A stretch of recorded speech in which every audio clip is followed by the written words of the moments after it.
So, we talked about several applications of transistors.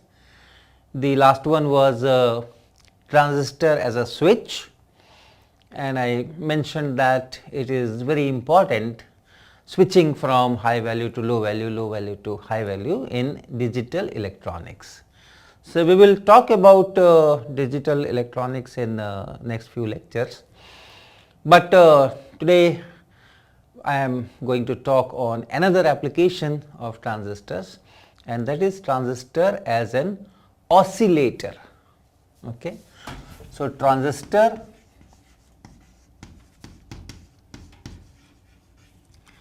in oscillator circuit.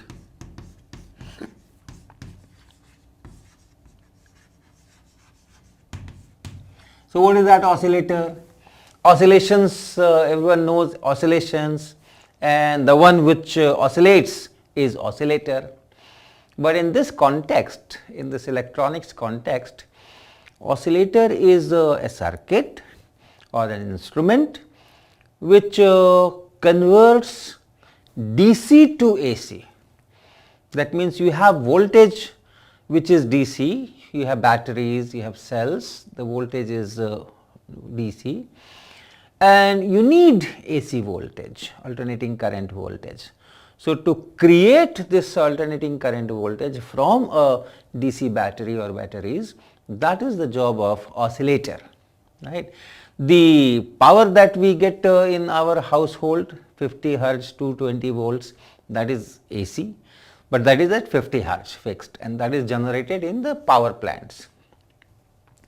But for many applications, we need alternating currents, alternating current voltage or source with a desired frequency and a desired amplitude. For example, if you think of transmission of information, so what do you do? That information is mixed with carrier wave or carrier waveform, and that carrier waveform frequency is high in megahertz. Okay, so we do not have to, we cannot use 50 hertz AC supply as a carrier wave for transmission of information in the form of electromagnetic radiation.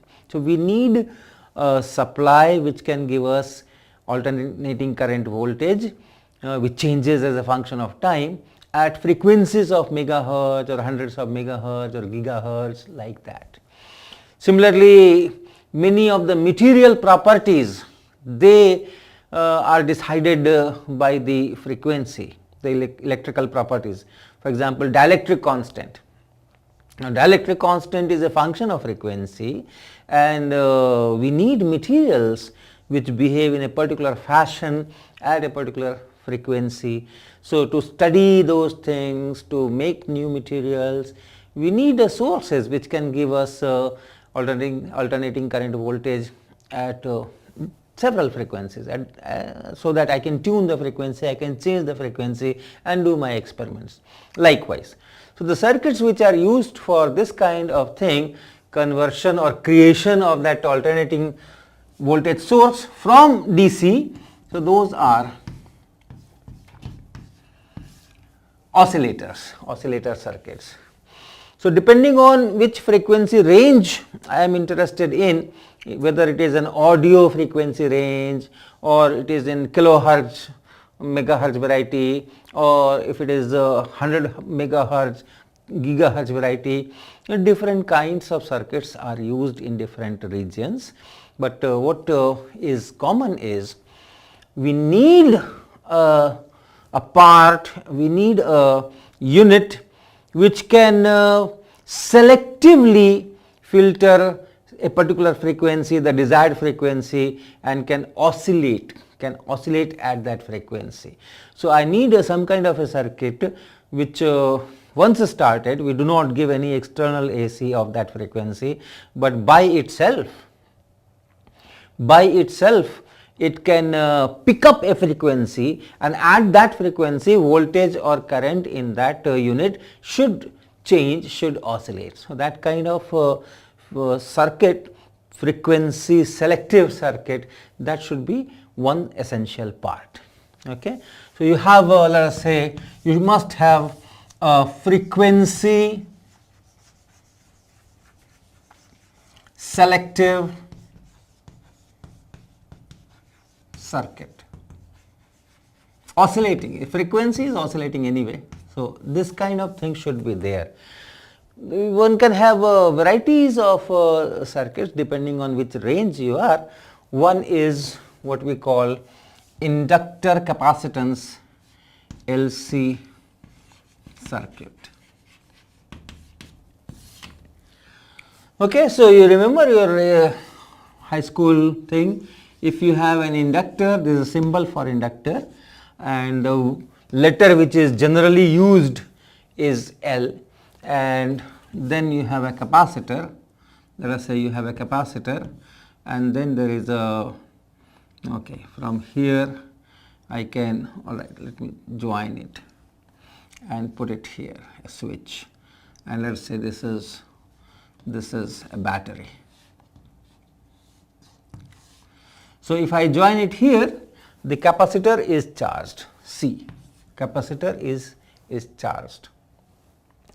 And then if I remove it from here and connect it here, this charged capacitor, which already has a charge Q, plus Q here, minus Q here, so that will send a current, and you will have a current in this.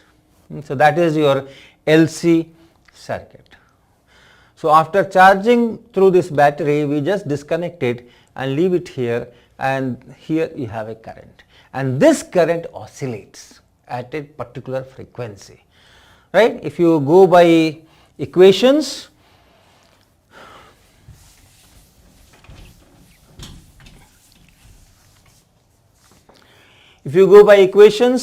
since the current is here, and as the charge gets transferred between these two plates, this Q is decreasing, and the rate of decrease of Q is also changing. So the current is also time dependent, and hence you have a back EMF in this inductor, and that back EMF is minus L di dt. So that's the kind of voltage that appears here, and the voltage that appears here on the capacitor will be Q by C, and since these 2 points are same, this point and this point is same, this point and this point is same, this minus L di dt should be equal to Q by C. And from here you can work out how this current will change in time. So if you differentiate, this is minus d2i dt square is equal to dq dt, and then this 1 by c, which is I by c. You take I on this side or take L on that side, you have d2i dt square is equal to minus 1 over LC I, and this if you write as omega square, then d2i dt square is equal to minus omega square I. So this is how the current will change in time, and this equation is familiar to you. This is a simple harmonic motion equation for a particle which goes in SHM. For that, the equation is d2x dt square is equal to minus omega square x.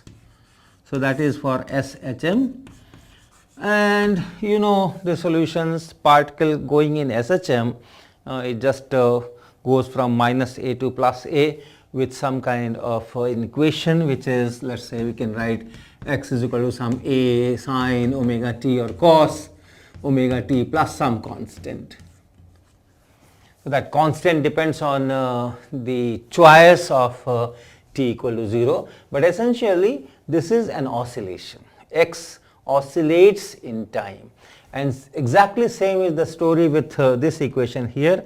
The solution of this equation will be I equal to some constant, you can write it as I naught, and then sine of omega t plus phi. So the current oscillates in time. It goes from plus I naught 2 minus I naught. So that means what will happen physically? Physically what you have is the current goes like this, and then it changes its magnitudes as a function of time, and finally it changes sign also, and it goes up to minus I naught. So it goes this way, and then it goes this way, and then it goes this way, and then it goes this way. So that means when this charge becomes 0, if the current is this way, then you are neutralizing this charge. Electrons actually are going from this plate to that plate, and hence this Q is decreasing, and then it becomes 0 at certain extent, and after that it is reversed. So the current still goes in this circuit, and this becomes negatively charged, this becomes positively charged, and the magnitude will be minus Q here and plus Q here, and then the cycle will repeat. If you think in terms of energy, this energy is electrical energy here is Q square over 2C, and the magnetic energy, which is largely confined in this, is half Li square. So as a function of time, this if this is the maximum Q, then the potential energy, electric field potential energy, will decrease, and this will increase. The total will remain the same. This magnetic energy plus electrical energy, that will remain the same, but then it will oscillate between the two. This Q will decrease, so the electric field energy will decrease. I will increase, so this okay, let me write small I. So this magnetic field energy increases, then later in the cycle this will decrease and this will increase. The total remains constant. As in SHM, kinetic energy and potential energy, they are exchanged between themselves, and total energy remains constant. So that's the kind of oscillations.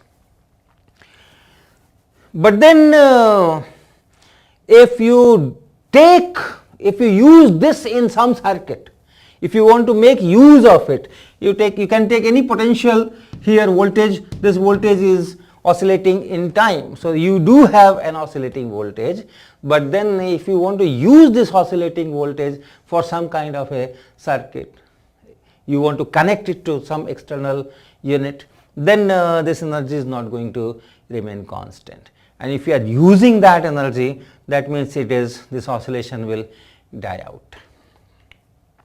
And even if you don't use it for external purpose, even internally it does have some resistance, and if it has some resistance, then this equation is not going to work, because you have another R into I, resistance into I term in the equation, and power is dissipated there, energy is dissipated there, the current is going to be, so if you have resistance, then this current will be going to be some e to the power minus beta t, and then sine of omega t plus phi. This omega is slightly different from this omega which is here, which is here. Omega is, okay, what is omega? Omega square we have written for this. So omega is square root of 1 by LC. So if you have resistance, it could be slightly different from this, but nevertheless the important point is here. The important point is here, it will decay, the amplitude will decay as a function of time. So if you want to have a source of alternating current, alternating voltage, which changes with time in that fashion with a constant amplitude, and you are using it for external circuits, you are taking power from this, still it maintains that, then you need to do something else. You have to compensate for that power which is either lost or which is used externally. And hence in this oscillator, to design the oscillator, you need some amplifier, where part of the signal is amplified, and then part of it is again sent to this oscillating circuit unit, so that whatever is lost is exactly compensated, and then you have a constant voltage supply. So that is the other part. So together with this frequency selective oscillating circuit, you need an amplifier, that's one, and then part of that amplified signal or voltage must be brought back and added to this oscillating circuit. So the block diagram will be like this. This is your frequency selective. Why frequency selective? Oscillating circuit.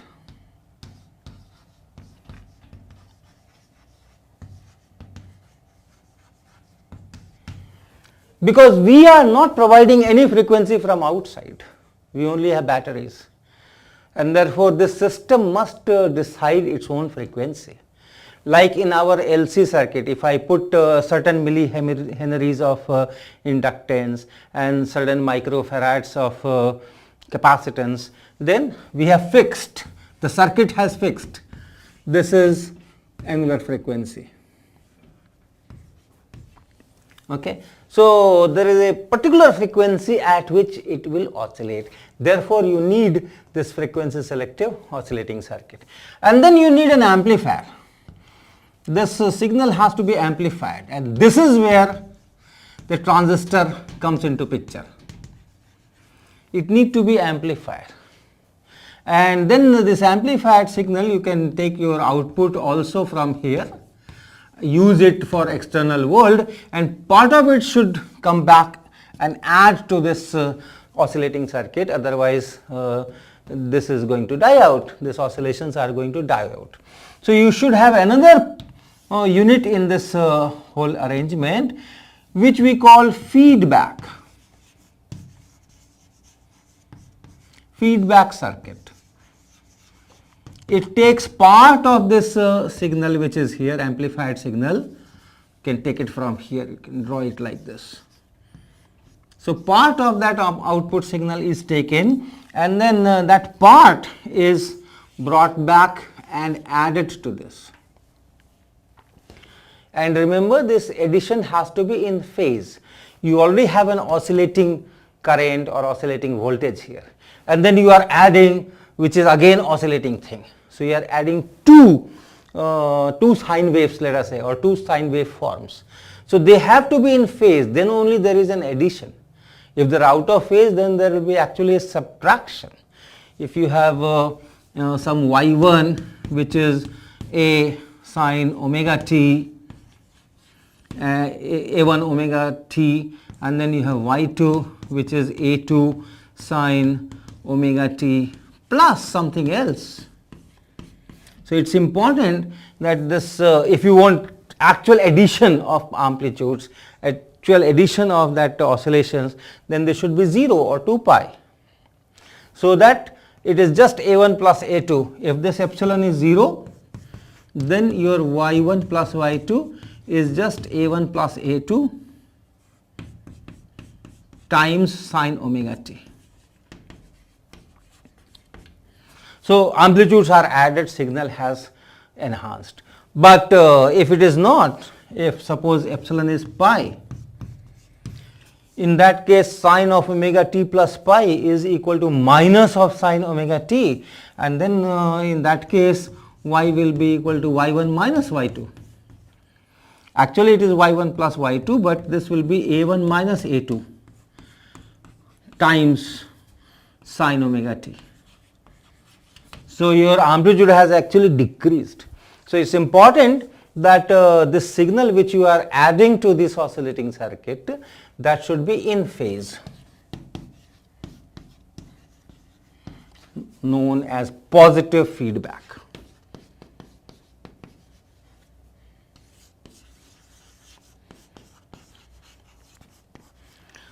So essentially this is the thing which has to be implemented. Circuits are made to do this kind of thing, and the transistor actually comes here, right. So, before going into the circuit that can be used as an oscillator, let me show you the action or an oscillator in actual performing on the table. So, let's look at this. So, this is the unit which is oscillator, and we are giving it to power, we are giving it power from this supply. I told you that the function of oscillator is to convert DC into AC. So, we need DC voltages, but still we are using that power 220 volt and 50 hertz. But that is because we do all our DC conversions here in this unit itself, otherwise we will have to carry batteries, etc., etc. So, it operates on AC, but it is not using that AC, because that AC is 50 hertz only, and it is producing its AC which is at a very different frequency and which is derived from the DC voltages which are converted from that AC from power supply, and then that DC is actually used for this oscillator circuit. So, if I put it on, you have this display which tells how much frequency it is generating. It is generating AC voltages, and that AC voltage is coming here. This is the output point, and finally these are the 2 points. So, here that AC voltage is coming at that frequency which is desired. The frequency can be selected, the ranges, the various ranges are here. So, this is at the range of 100. So, actually this time the frequency is 43 point something. So, it is showing 43 or 44 like that. So, that much is the frequency, hertz, those many hertz, 43 hertz. I can change the units, and if I press this particular button, I had selected another range, and this time it is 4 point something, those many hertz. So, it is producing AC of 4.5 hertz or 5 hertz. So, that is how. Then there are knobs. You can change frequency in more sensitive manner from this knob. The amplitude can be changed from here. All those knobs are there. So, I will just show you that yes, it does produce an oscillatory circuit, and for that we have a unit here.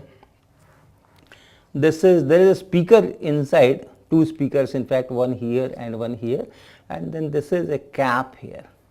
And if the diaphragm of this speaker vibrates, this will also vibrate. So, let me give this voltage to this this unit, and let me put it here, let me put it here. Okay, and just focus here, just focus on this cap. You can see that it is vibrating, and it is vibrating quite the frequency is quite low. You can see it vibrating, you can count the vibrations, and this is, look at this display, this is 2 hertz. So, that means per second 2 times, and this oscillation, if you count this also, it looks like as if yes, it is consistent, it is per second 2 vibrations or little more. So, that is the kind. If I increase the frequency little bit, you see it here. I am increasing from 2, it has gone to, let us say, 3, and you can see that this frequency has increased, frequency of this vibration has increased. So, frequency of this vibration is same as the frequency at which this voltages are given, and that is produced by this oscillator. If I increase it further, you can see on the display it is 4, and here you can see it has become faster, the oscillations are faster.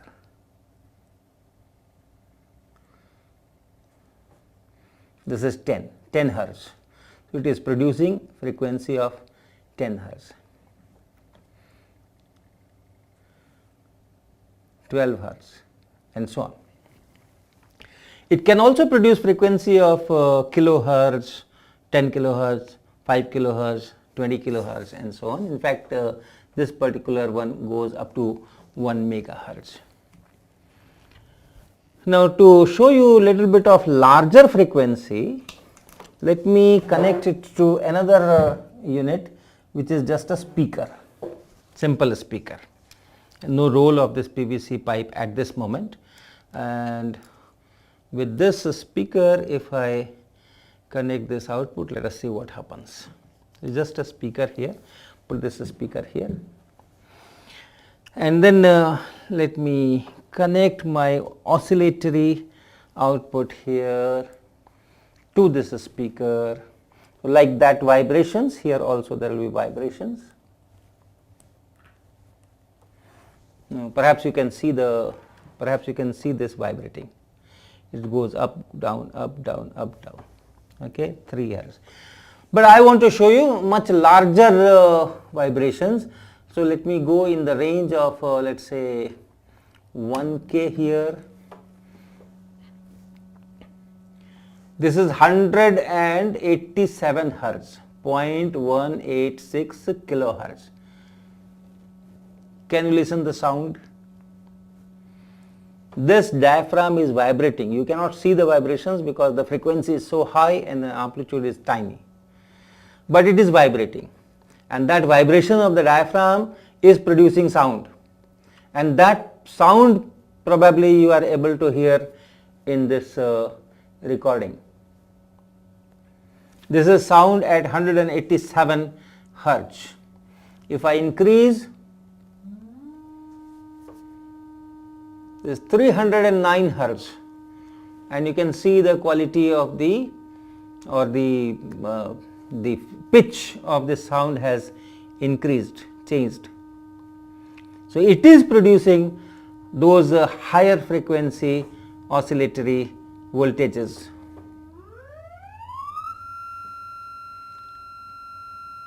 This is at 1.368 kilohertz. So likewise 1.862 kilohertz. So this is how the oscillator finally gives you output.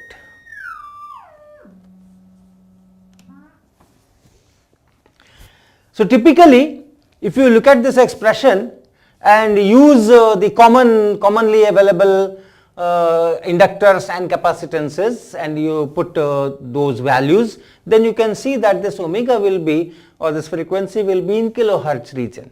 For example, L, inductor, say let's 1 millihenry. That's the kind of typically of that order.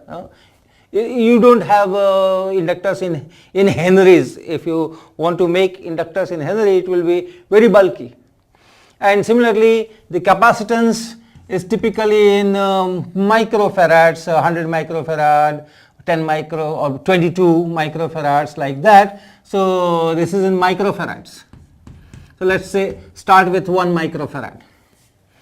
So what will be this? What will be this? This will be square root of 10 power minus 3 here and minus 6 here. So if you multiply, it's 10 to the power minus 9, or it is square root of 10 to the power 9. So it is 10 to the power 4 and then multiplied by square root of 10. So this itself is 10 kilohertz. This omega, of course, you have to, if you want frequency, you have to convert it by this 2 pi factor, you divide by 2 pi. So that is 6, that probably will be of this order. So this is around, your frequency is around 10 kilohertz. So in this oscillator that I showed you, it had a low frequency range, high frequency range, middle frequency range. So that LC oscillations that I had described, that can be used in this middle frequency range, which is around kilohertz, 10 kilohertz, 100 kilohertz, like that. So for that, this LC thing can work, but for lower frequencies or higher frequencies, something else will be has to be used, and that must have been used in this box. So Next lecture I will describe one particular circuit which will use this LC oscillations, and that is commonly utilized. Is there for many decades, and that's known as Hartley circuit, or closely related tuned plate tuned collector circuit. So, some kind of circuits, actual circuits which are being used, that I will be describing in next lectures.